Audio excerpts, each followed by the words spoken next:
आज की कहानी का नाम है शिक्षा प्रणाली कैसी होनी चाहिए।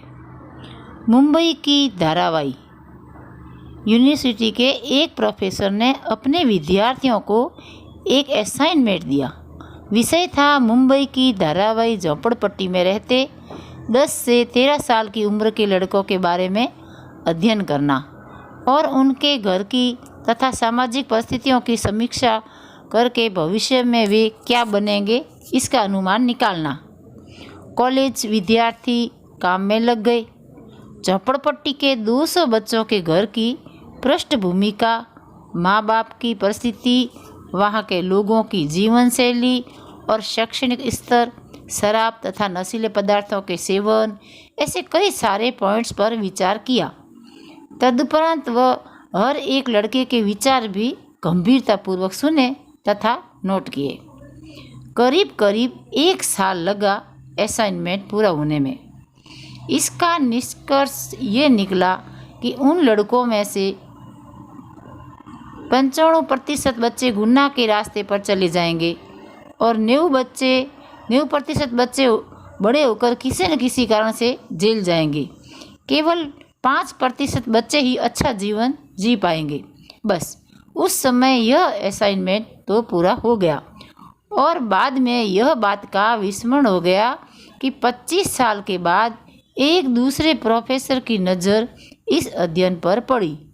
उसने अनुमान कितना सही निकला यह जानने के लिए 3 विद्यार्थियों की 5 टीम बनाई और उन्हें धारावी भेज दिया।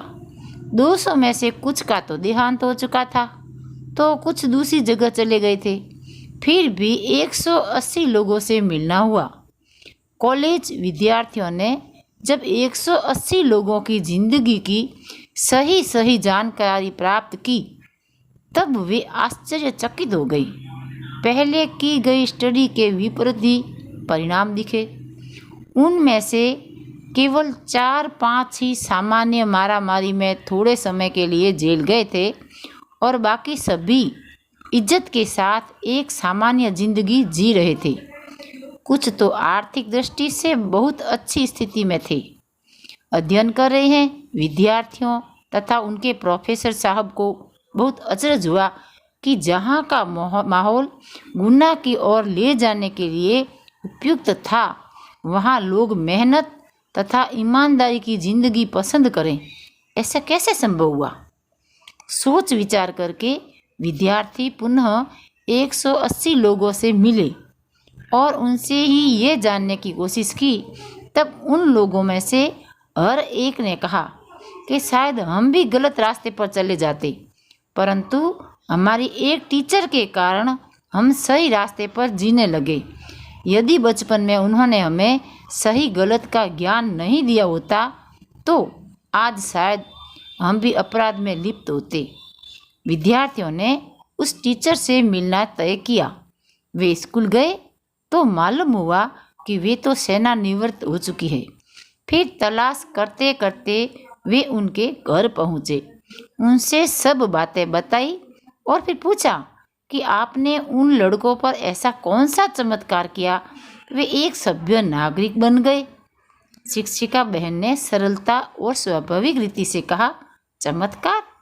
अरे मुझे कोई चमत्कार तो आता नहीं। मैंने तो मेरे विद्यार्थियों को मेरी संतानों जैसा ही प्रेम किया, बस इतना ही। और वह ठहाका देकर जोर से हंस पड़ी।